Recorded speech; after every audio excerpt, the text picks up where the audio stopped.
Dixon, Illinois is a quiet town along the Rock River, known for its history and as the boyhood home of former U.S. President Ronald Reagan. It's the kind of place that feels modest and unassuming, where nothing out of the ordinary ever really seems to happen. People pass through, visit the historic sites, and move on without thinking twice about what may have happened here a long time ago. But like many small towns with a long history, Dixon has stories that run much deeper than they first appear. Just a few miles south of town, there's a country road with a name that immediately stands out the moment you hear it.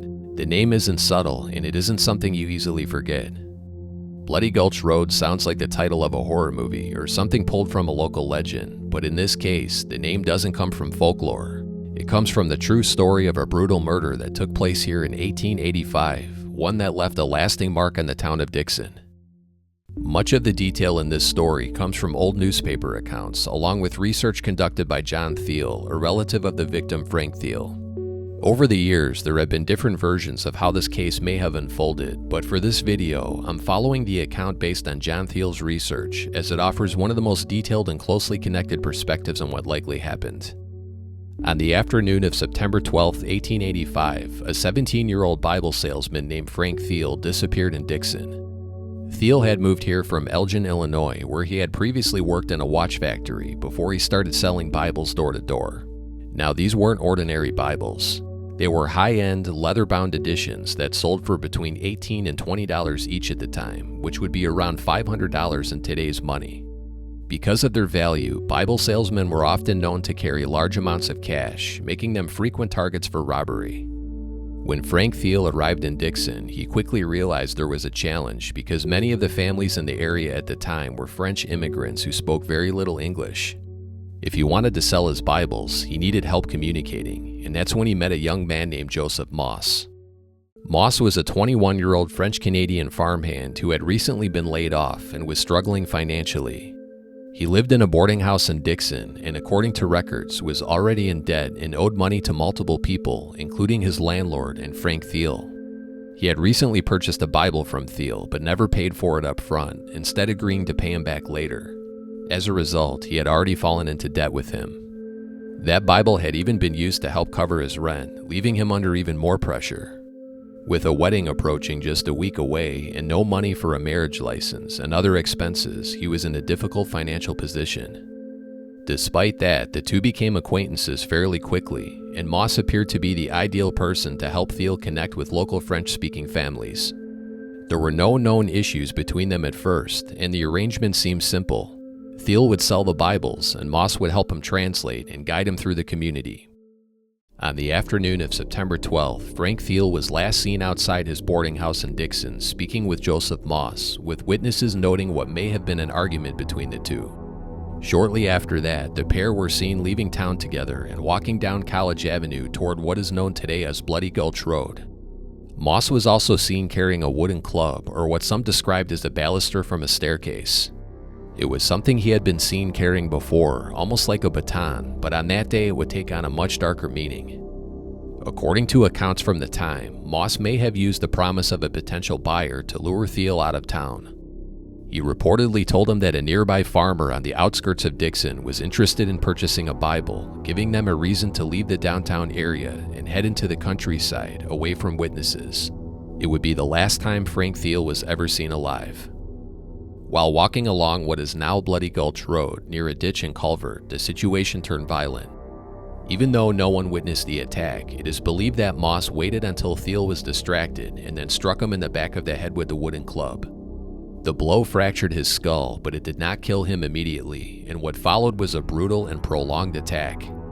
In the end, Frank Thiel was stabbed 14 times, his throat was cut all the way down to the esophagus, and his body showed clear signs of a struggle. His arms and hands had defensive wounds, indicating he fought for his life.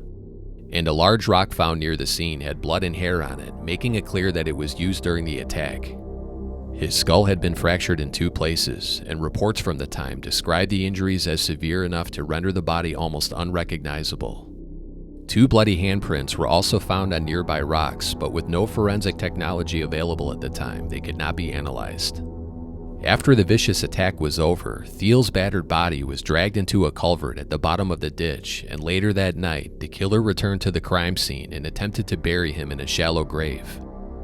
For a short time, the brutal crime remained hidden from the public, but everything changed after a heavy storm moved through the area. Rainwater began washing away loose dirt in the culvert, slowly exposing what had been buried beneath it.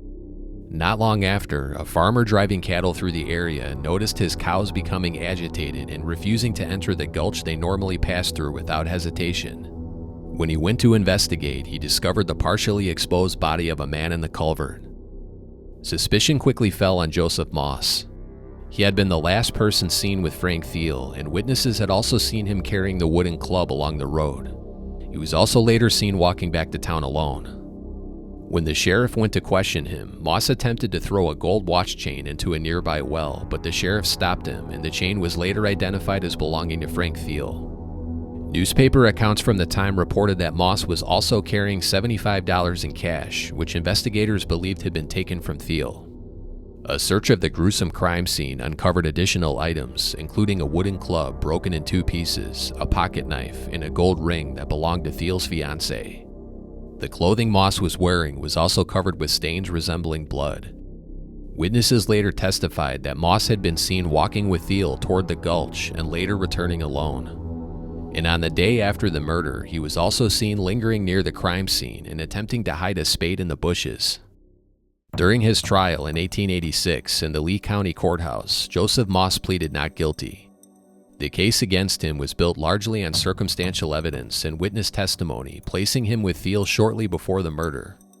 He also gave inconsistent statements during questioning and at trial, which further damaged his credibility. One of the most damning pieces of evidence used in the trial was the gold watch chain found in Moss's possession, the chain he tried to throw down the well during his arrest. The gold chain was identified as belonging to Thiel, which was purchased from the clock factory he once worked at. After just one evening of deliberation, the jury returned a guilty verdict the next morning. While some angry locals demanded an execution by hanging, he was sentenced to life in prison at the infamous penitentiary in Joliet, Illinois. Despite his conviction, not everyone was convinced Moss was guilty. He barely spoke English, and like many cases from that era, much of the evidence was circumstantial. And just 2 weeks after Thiel's murder, another Bible salesman in the area was killed, raising questions about whether these crimes were connected. At the time, Bible salesmen were known to be easy targets, often carrying cash and valuable books worth hundreds of dollars. Because of that, some have speculated that these killings may have been part of a larger pattern, possibly even the work of a serial offender, though no other suspects were ever identified.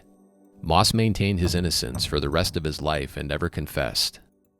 The brutality of the crime shocked the community.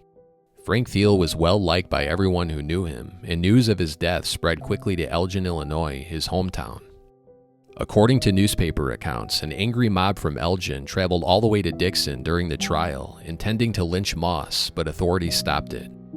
Frank Thiel's funeral was attended by thousands of people at Channing Cemetery in Elgin, and it was one of the largest processions the town had ever seen at the time. Joseph Moss remained in Joliet prison for 26 years, but in 1911, his story took an unexpected turn. During a violent altercation inside the prison, another inmate attacked a guard with a knife, but Moss intervened and saved the guard's life. For this heroic act, he was granted a commuted sentence by Illinois Governor Charles Deneen. In an ironic twist, he was given freedom for preventing the very kind of violence he had been convicted of decades earlier. After his release from prison in 1911, Joseph Moss disappeared from public record and was never seen again. Shortly after the murder, the road where the crime took place was officially renamed Bloody Gulch due to the gruesome crime scene and the impact this event had on the community at the time.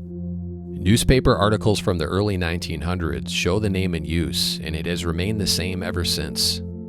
Over time, this grim story has taken on a life of its own. While there are no widely verified paranormal encounters tied directly to the road, the history of what happened here has remained part of local memory for generations. Early accounts from the late 1800s describe how people once traveled to the gulch to see the aftermath of the crime for themselves, drawn by morbid curiosity over what had taken place here. One of the legends of this road claims that on stormy nights, a bloody hand can sometimes be seen coming up from the bottom of the gulch. The legend of the Bloody Hand is not well documented, but it has become part of the folklore surrounding the road's dark history and the infamous gulch. There are also some stories of strange activity along the roadway, including a home that is said to be haunted by a girl who was allegedly murdered there, but these reports are inconsistent and unverified. The dark story of what happened here in 1885 is what defines this place more than anything else. But what do you think about this story and the unusual name of this road? Do you think Joseph Moss was truly responsible for the murder of Frank Thiel, or is there room for doubt in the way the case was handled back then? Leave your thoughts in the comments below.